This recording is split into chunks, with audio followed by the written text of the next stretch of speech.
Seigneur. En guise d'introduction, je vais lire une parole de l'Écriture tirée de 1 Pierre, le chapitre 1, des versets 22 à 25. 1 Pierre, chapitre 1, versets 22 à 25. Ayant purifié vos âmes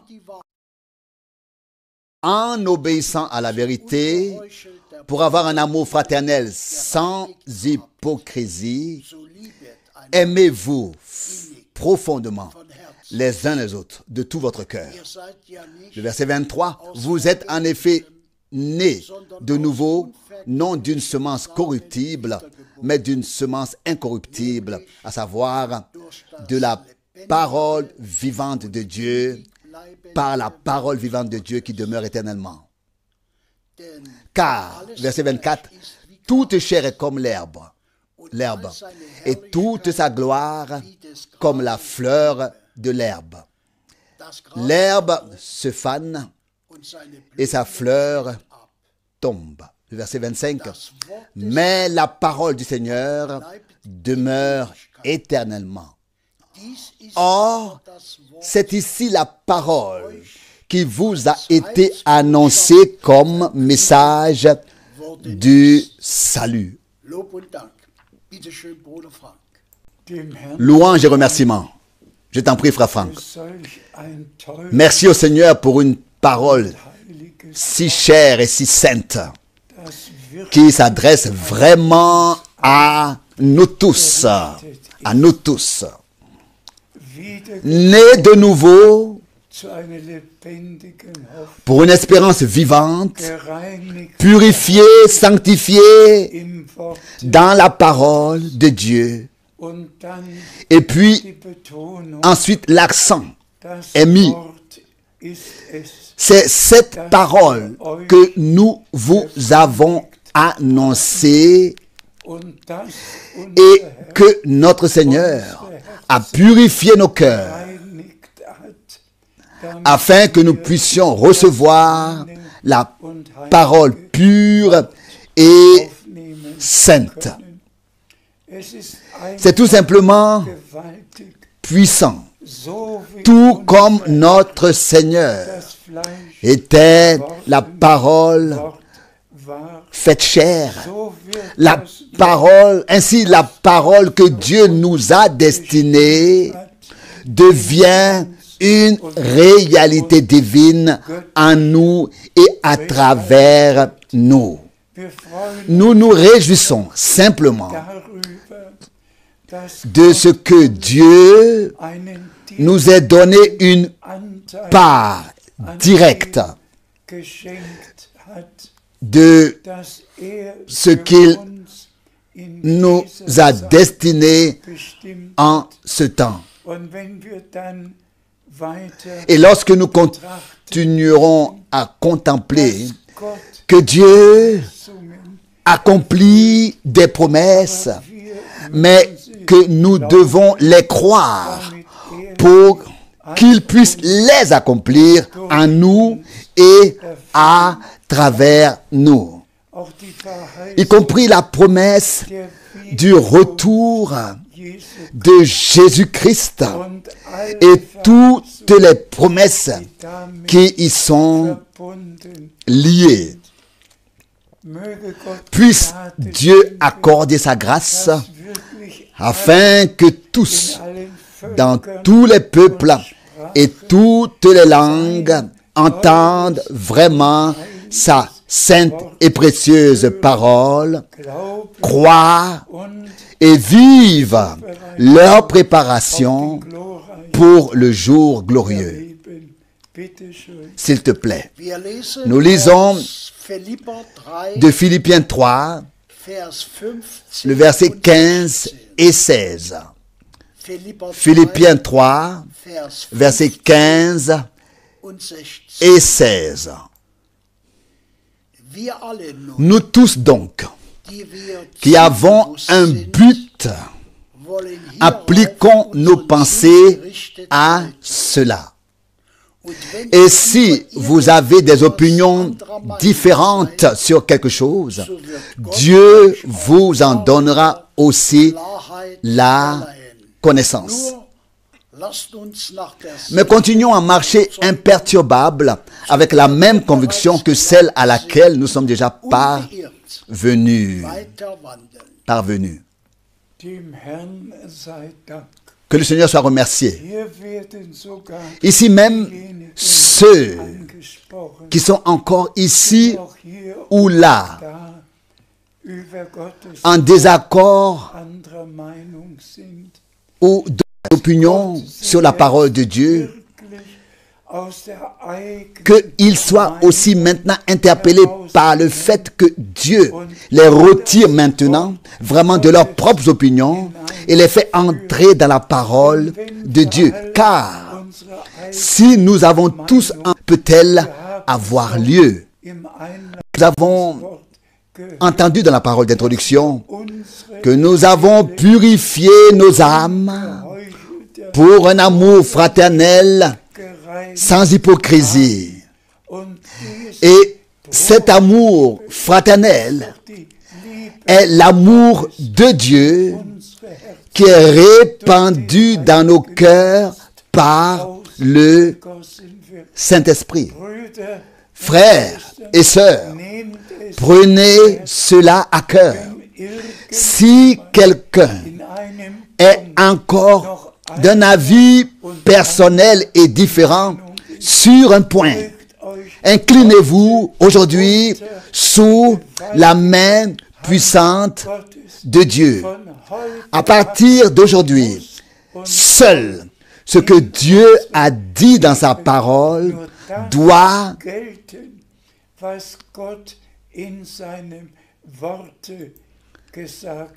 être valable dans notre vie.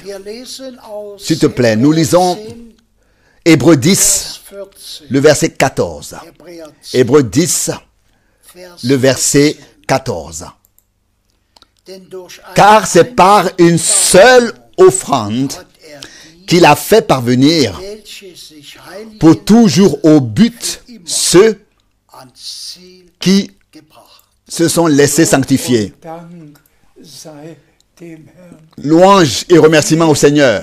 Ceux qui se sont laissés sanctifier. Nous qui avons un but et qui sommes conscients de ce but. Nous avons un but. Et Dieu nous a fait la grâce d'avoir ce but devant les yeux. Et c'est vraiment notre préparation. Ce but est vraiment notre préparation pour atteindre le but et être prêt au retour de Jésus-Christ. Pour que nos lampes soient remplies d'huile, que nous ayons des vases d'huile remplis d'huile et que nous puissions les remplir à nouveau, remplir nos lampes afin que nous puissions aller de l'avant par la grâce de Dieu. Remercions le Seigneur, y compris pour la parole que nous venons de lire. S'il te plaît, nous lisons dans Jean 17, le verset 17. Jean 17, verset 17. Sanctifie-les dans ta vérité. Ta parole est vérité. Amen. Nous connaissons tous les Saintes Écritures. Sans sanctification, personne ne verra Dieu. Et c'est pourquoi les expériences de salut, la conversion, la nouvelle naissance, la sanctification, et ensuite d'être rempli du Saint-Esprit, toutes ces expériences du salut doivent devenir importantes pour chacun de nous, de sorte que nous demandions à Dieu de nous faire vivre personnellement tout ce qu'il nous a donné. Il a versé son sang et nous a donné tout ce dont nous avons besoin pour contempler sa gloire. Car ceux qu'il a appelés, il les a aussi justifiés. Et c'est à eux aussi qu'il a conféré déjà la gloire céleste, qu'il a donné déjà la gloire céleste. Dieu nous a offert une rédemption parfaite par grâce. Et je voudrais vraiment que tous, dans le monde entier, reconnaissent le temps et l'heure et qu'ils vivent aussi par grâce, personnellement, ce que Dieu a promis. Car nous sommes des enfants de la promesse par laquelle Dieu accomplit. Nous sommes enfants de la promesse par lesquels Dieu accomplit ce qu'il a promis. S'il te plaît, nous lisons Exode 3, verset 3. Exode 3, verset 5, verset 5. Il dit alors, n'approche pas plus près. Enlève tes chaussures de tes pieds, car le lieu sur lequel tu te tiens est une terre sainte. Frères et sœurs, aujourd'hui, je dois insister sur le fait que nous sommes dans la présence de Dieu. Lorsque le Seigneur nous parle par sa parole, nous ne lisons pas dans les journaux, mais nous sommes totalement et entièrement mis au diapason et orientés vers ce que le Seigneur a à nous dire. Cela implique la crainte de Dieu. Cela implique le respect. Car si Dieu est présent, le lieu où il parle est saint. Et c'est pourquoi, frères et sœurs, n'écoutons pas la parole de Dieu avec légèreté, mais vraiment comme si le Seigneur se tenait directement devant nous et que nous soyons conscients du fait que nous écoutons la sainte parole de Dieu et cela dans la sainte présence de Dieu. Ce n'est qu'alors qu'elle pourra accomplir ce pourquoi elle a été envoyée. Et nous croyons que le Seigneur s'adresse personnellement à nous en ce moment, dans ce temps. S'il te plaît, nous lisons d'Hébreux 3, le verset 7. Hébreux 3, le verset 7. C'est pourquoi la parole du Saint-Esprit s'applique à nous aujourd'hui. Quand vous entendez sa voix, n'endurcissez pas vos cœurs. Verset 8.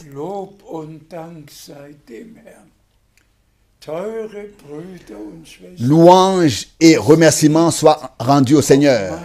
Chers frères et sœurs, il me tient vraiment à cœur d'insister aujourd'hui sur cette déclaration importante. De manière particulière, insister sur cette déclaration importante aujourd'hui. La parole du Saint-Esprit s'adresse aussi à nous, s'applique aussi à nous, pas à telle ou telle personne, mais à toi et à moi. La parole du Saint-Esprit s'adresse à toi et à moi, s'applique à toi et à moi. Le mot « nous » doit être souligné aujourd'hui, car c'est ainsi qu'il nous a été lu et qu'il est écrit. Car c'est à nous que s'adresse la parole du Saint-Esprit. car c'est à nous que s'applique, que s'adresse la parole du Saint-Esprit. Aujourd'hui, le Seigneur nous parle.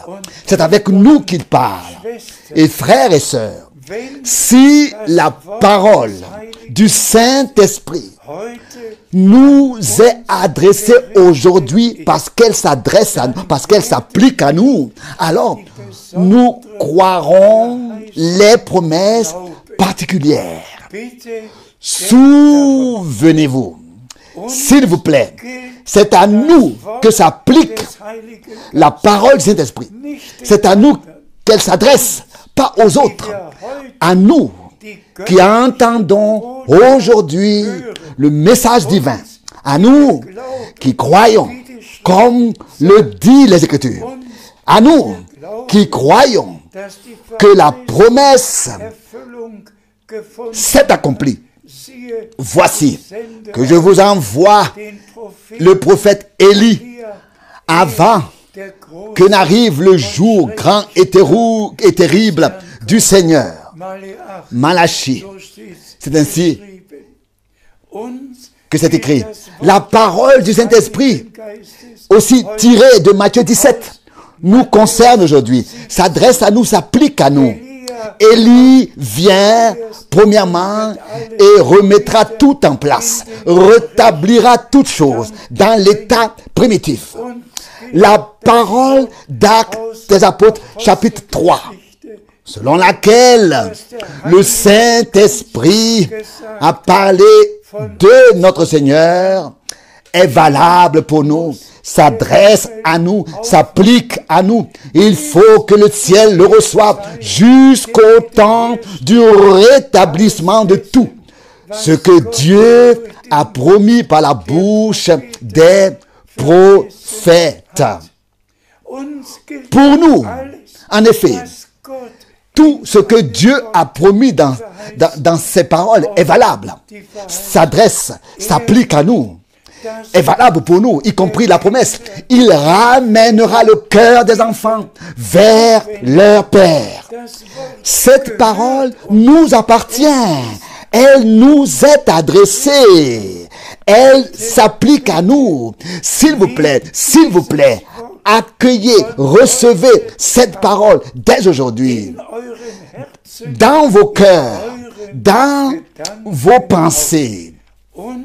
La parole du Saint-Esprit nous concerne, s'applique à nous, est valable pour nous, s'adresse à nous. Ce n'est pas ce que les hommes ont dit dans le passé, mais ce que Dieu lui-même a dit par les prophètes, ce que Dieu a dit par les apôtres dans sa parole. C'est cela qui nous concerne, qui s'applique à nous, qui s'adresse à nous. Aujourd'hui, cela nous concerne aussi. Et s'applique et s'adresse à nous. Que chacun de vous soit baptisé au nom du Seigneur Jésus-Christ. Toute parole de Dieu est valable, s'adresse et s'applique à nous et est pour nous aujourd'hui.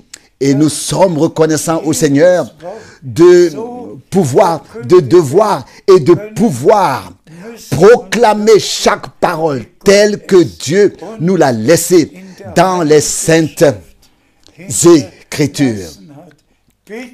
S'il vous plaît, n'oubliez pas que chaque parole de l'Esprit Saint, du Saint-Esprit, nous concerne, vous et moi. Chaque parole du Saint-Esprit s'applique à nous, s'adresse à nous, nous appartient, nous concerne.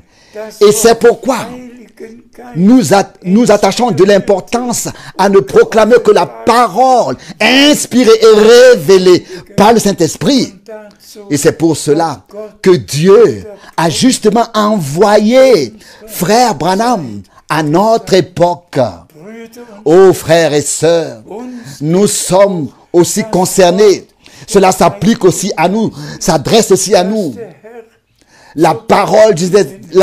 Par la parole du Saint-Esprit que le Seigneur a adressée à Frère Branham en juin 1933, à savoir que le message que Dieu lui a confié précédera la seconde venue de Christ. Nous sommes concernés par la promesse. Cette promesse s'applique à nous, s'adresse à nous.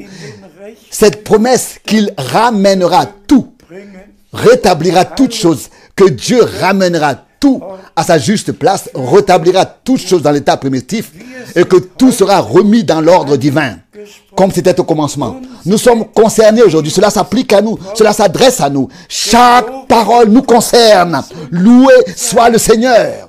Comprenons cela en lisant ce texte. Oh, j'ai versé des larmes de reconnaissance pour la parole nous, pour le mot nous qui y figure.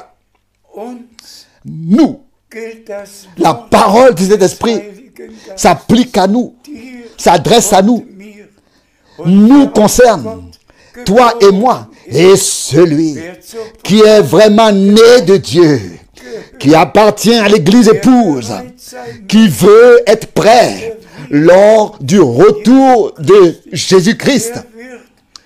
Cette personne recevra et acceptera personnellement ce que l'Esprit a à dire aux églises aujourd'hui par la parole. Oh, comme nous pouvons être reconnaissants que Dieu n'est pas seulement promis, mais a envoyé son prophète, et que nous avons été ainsi ramenés à la parole, et que nous puissions ainsi vivre consciemment notre préparation. S'il te plaît. Nous lisons Actes des Apôtres, chapitre 2, verset 39. Actes des Apôtres, chapitre 2, verset 39. Car la promesse est pour vous et pour vos enfants et pour tous ceux qui sont encore loin, en aussi grand nombre que le Seigneur, notre Dieu, les appellera. Loué et exalté soit le Seigneur. La promesse est pour nous, pour nos enfants et pour tous ceux qui sont encore loin. Autant que le Seigneur, notre Dieu, en appellera. As-tu été appelé? As-tu entendu la voix du Seigneur? T'es-tu converti? As-tu fait l'expérience personnelle du pardon des péchés? Car cette parole s'applique à toi et à moi. Chaque parole est valable. Et en particulier aujourd'hui. Aujourd'hui, si vous entendez sa voix, pas la voix d'un prédicateur, pas la voix d'un évangéliste, mais aujourd'hui, si vous entendez sa voix, la voix du Seigneur, la voix de la parole de Dieu, le Seigneur soit remercié à nous et aussi à vous tous qui entendez la parole et à vos enfants, oui, jusqu'aux extrémités de la terre, en aussi grand nombre que le Seigneur appellera. Et nous vivons vraiment maintenant à la fin des temps de la fin. Et à nous aussi appartiennent toutes les promesses que Dieu a faites. S'il te plaît. Nous lisons d'Hébreux 10, versets 23 à 25. Hébreux 10, versets 23 à 25. Je lis le verset 23. Restons inébranlablement attachés à la profession de l'espérance, car celui qui a fait la promesse est fidèle. Nous pouvons dire Amen à cela. Tenir fermement à la conviction que Dieu est fidèle et que sa parole est fidèle à nous qui lui avons donné la foi, qui entendons sa parole et l'écoutons en sa présence. Notre Seigneur n'a-t-il pas fait cette promesse? Là où 2 ou 3 sont réunis en mon nom, je suis au milieu d'eux. Et là où il est, là est la sainteté. Là où il est, là est le respect et la crainte. Et nous sommes réunis dans la crainte et le respect devant la face de Dieu, écoutant la parole du Seigneur et remerciant Dieu de nous parler. S'il te plaît. Le verset 24. Et veillons aussi les uns sur les autres pour nous inciter mutuellement à l'amour et aux bonnes œuvres. C'est là aussi une parole sérieuse. Veillons les uns sur les autres. Servons-nous les uns les autres. Et si nécessaire, rappelons-nous à l'ordre. Exhortons-nous les uns les autres, de sorte que nous voulions vraiment atteindre le but, non seulement seul, mais aussi avec nos frères et avec nos sœurs. Consolez-vous donc les uns les autres, édifiez-vous les uns les autres, et si nécessaire, faites quelques remarques afin que nous puissions mieux servir notre Seigneur et vivre de manière agréable à Dieu. Veillons les uns sur les autres, non pas avec des critiques, mais de tout notre cœur. Est-ce que nous tenons à ce que non seulement moi, mais aussi mon frère, ma sœur, nous tous atteignons le but? Est-ce que nous tenons à cela, sincèrement? S'il te plaît, lisons maintenant le verset 25. Ne négligeant pas nos réunions, comme c'est la coutume de quelques-uns, mais nous encourageant mutuellement, et cela d'autant plus que nous voyons déjà le jour approcher. Remerciez soit le Seigneur pour cet avertissement. Et nous pensons aussi aujourd'hui à toutes les âmes précieuses qui vivent dans la dispersion. Et laissez-moi vous appeler et vous dire, si vous ne faites partie d'aucune assemblée et que vous vivez quelque part à l'écart, mais qu'il y en a certainement 2 ou 3 à proximité, vous pourrez vous réunir, écouter la parole ensemble et aussi prier ensemble. Mais tous ceux qui ont la possibilité de participer à la réunion, s'il vous plaît, ne manquez aucune réunion, ne négligez aucune réunion, car dans chaque réunion, le Seigneur, Dieu, nous parle par sa parole. Il y a avertissement, exhortation, édification, il y a tout, l'enseignement, tout est dans chaque rassemblement.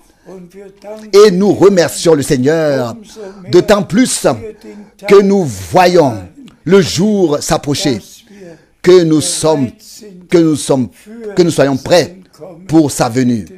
S'il te plaît, nous lisons Hébreux 10, versets 35 et 36. Hébreux 10, versets 35 et 36.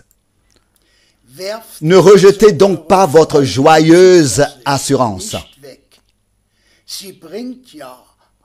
Elle apporte en effet une haute rémunération.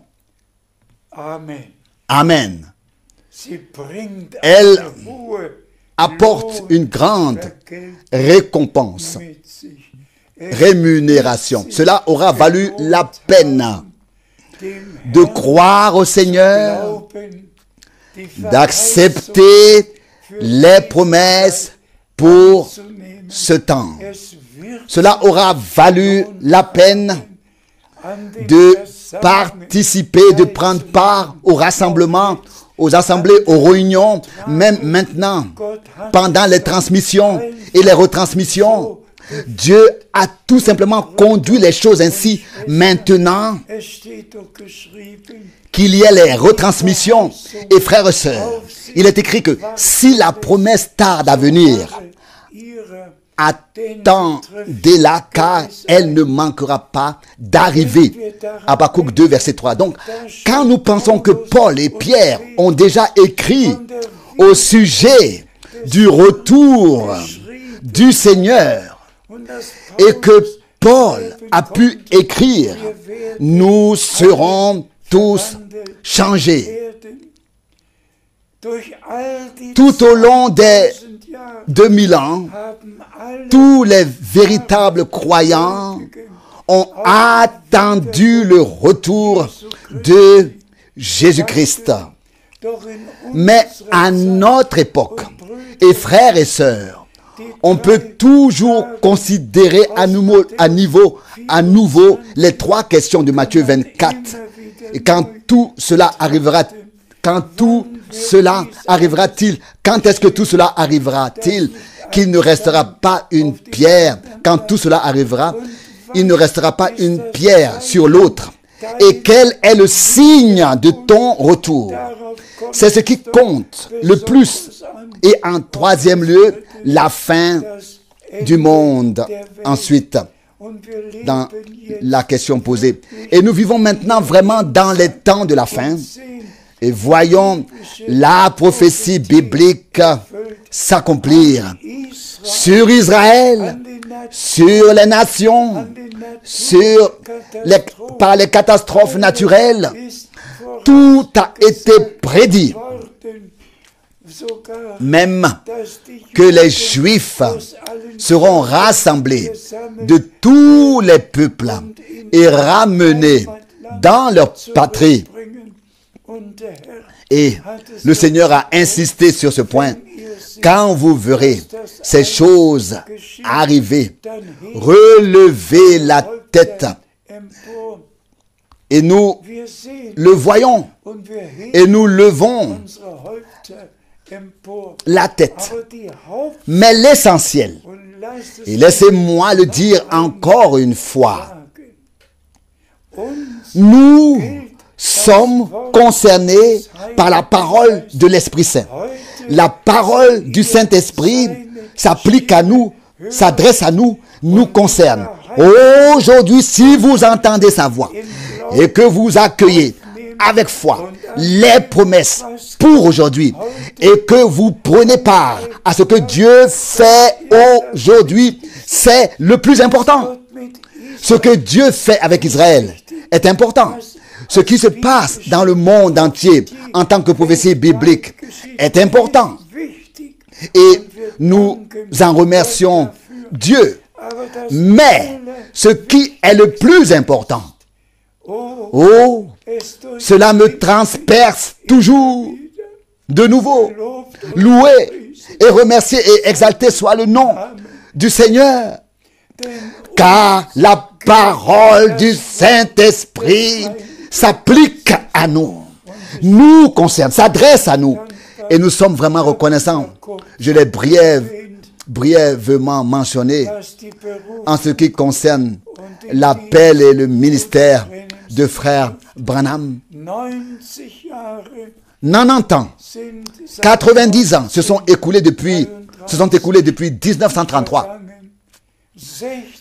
60 ans se sont écoulés depuis 1963. lorsque l'ouverture des sceaux, des 7 sceaux, a eu lieu. Et Dieu soit loué que nous ayons entendu, vu et assisté à tout ce qui a été promis à l'Église durant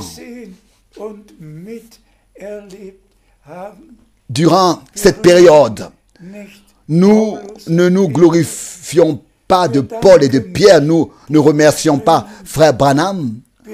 Nous remercions Dieu le Seigneur qui a envoyé ses serviteurs matin et soir, et le ministère le plus important avant le retour de Jésus-Christ a été accompli. Et Frère Branham était le prophète promis qui devait ramener les cœurs des enfants de Dieu à la foi des pères au commencement. Chaque enseignement biblique, depuis, donc en commençant avec la chute de l'homme, en passant par la divinité, tout le plan de rédemption nous a été annoncé à nouveau. Et nous remercions le Seigneur notre Dieu pour cela. Nous remercions Dieu le Seigneur pour cela. Celui qui a une oreille, et ce sont tous ceux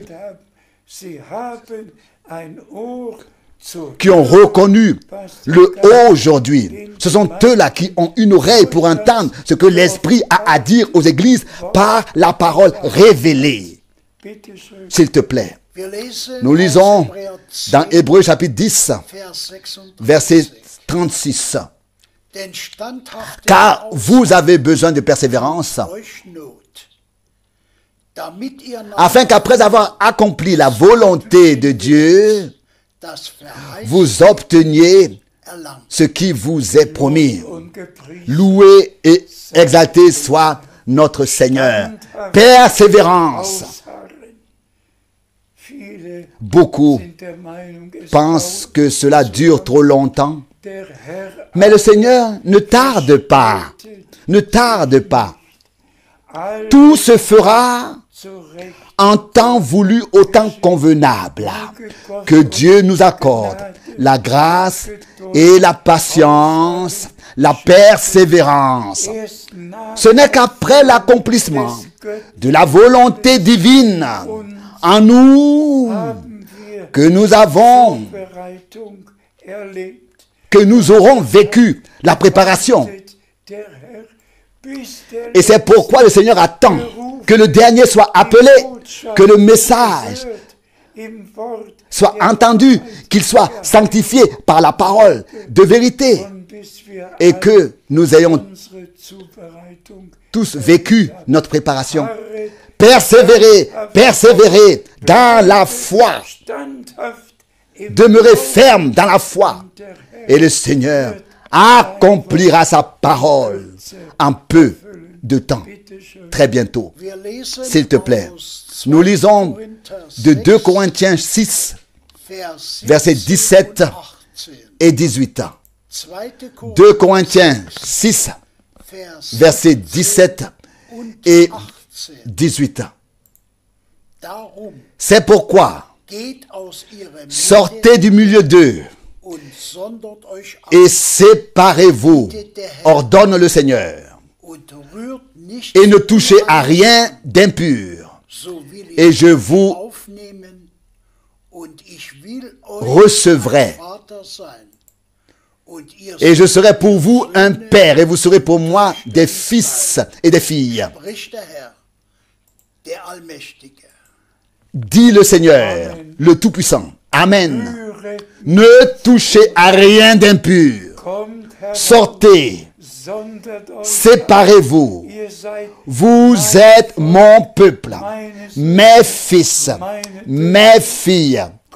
Sortez de tout ce qui n'est pas biblique, de toutes les dénominations, de tout, et revenez à moi. écoutez ma voix. C'est moi, le Seigneur, qui nous parle. Oui, qui nous parle. C'est moi qui a dit, vous, c'est moi qui ai dit, vous, mon peuple, sortez, ne touchez à rien d'impur. C'est ce que l'Esprit de Dieu te dit à toi aujourd'hui, à toi et à moi. Examinons-nous pour voir si nous avons laissé derrière nous tout ce qui est impur, non biblique, toute fausse doctrine, toute interprétation, tout. Et si nous sommes revenus à Dieu et à sa parole. S'il te plaît, nous lisons dans le prophète Habakkuk, chapitre 2, verset 3. Habakkuk, chapitre 2, verset 3. Car la révélation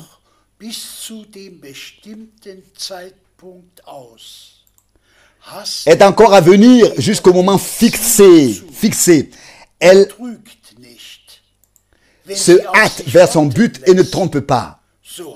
Si elle tarde, attends-la, car elle arrive sûrement et ne manque pas de s'accomplir.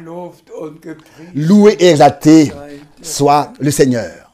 S'il vous plaît, relisez ce passage de la Bible dans la prière.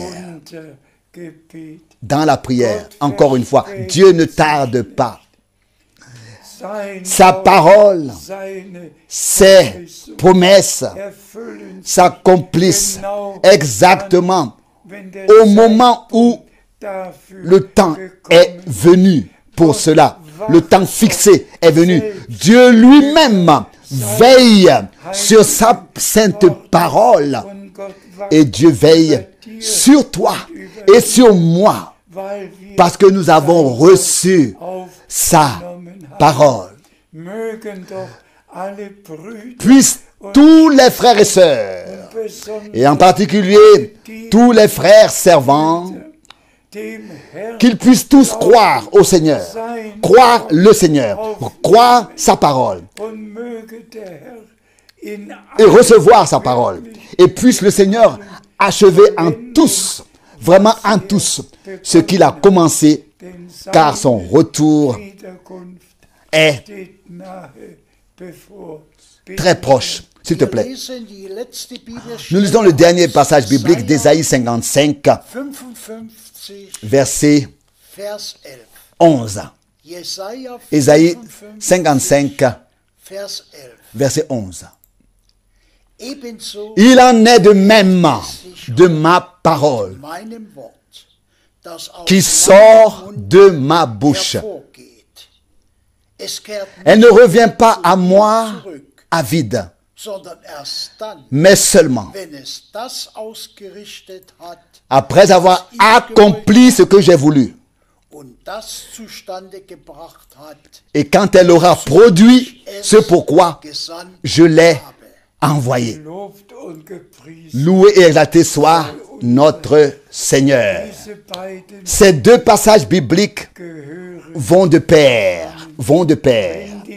Si la promesse tarde à venir, attends-la. Elle ne manquera pas de se réaliser. Habakkuk. Et ensuite ici, et toute parole sortie de la bouche de Dieu s'accomplira en temps voulu. En temps voulu. Dieu lui-même y veille et il fera en sorte que cela se produise. Que cela se produise aussi dans l'épouse que nous tenions devant la face de notre Seigneur. Et cela sans tache, sans ride, sans reproche devant la face de notre Seigneur.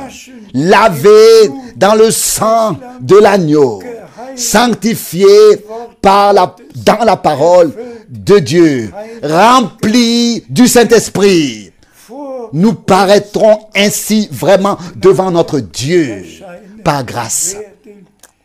Loué et exalté soit notre Seigneur. Nous acceptons la rédemption complète jusqu'au retour du Seigneur et la transmutation de nos corps jusqu'à l'enlèvement, jusqu'au festin des noces de l'agneau. Oh, loué soit notre Seigneur. Dans un avenir proche, très proche, tout sera déjà arrivé. Je crois que nous sommes vraiment très proches de la fin.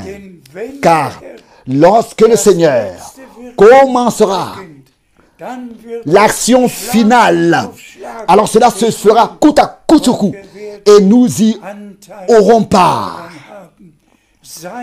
Soyez bénis de la bénédiction du Dieu Tout-Puissant lui-même. Veuillez relire, s'il vous plaît, le passage d'Hébreux 3, verset 7. Car la parole du Saint-Esprit est pour nous, s'applique à nous, s'adresse à nous, nous concerne. Alléluia! Loué soit notre Seigneur, loué et exalté son Seigneur. Toute parole de Dieu est inspirée par le Saint-Esprit. Et pour nous, toute promesse et toute parole sont valables, s'appliquent, s'adressent, nous concernent. Soyez bénis de la bénédiction du Dieu Tout-Puissant dans le saint nom de Jésus. Amen.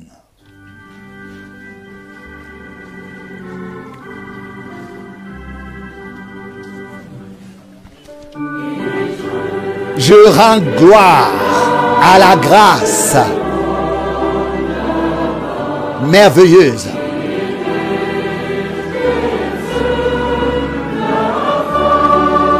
qui m'a fait trouver, moi pécheur, moi qui étais l'ennemi de la croix, jusqu'à ce que Dieu me vainque.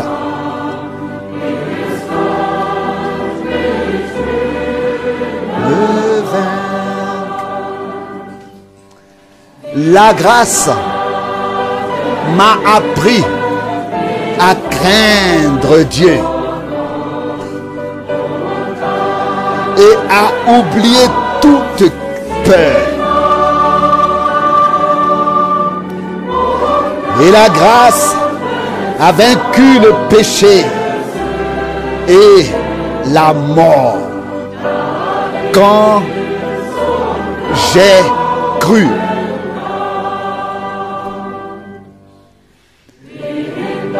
Dans la détresse, dans le danger, dans la nuit de la mort.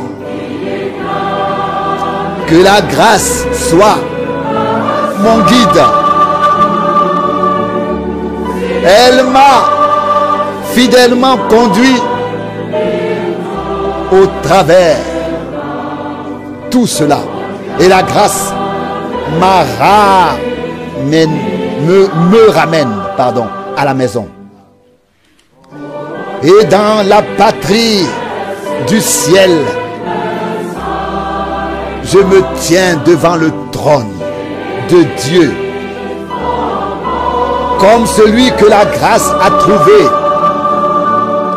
et qui a reçu la récompense de la croix.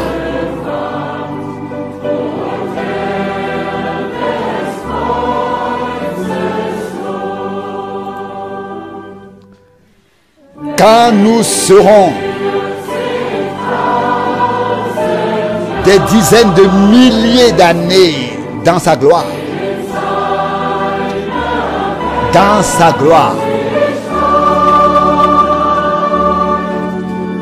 mon cœur chantera encore la grâce comme au premier temps, comme au premier jour.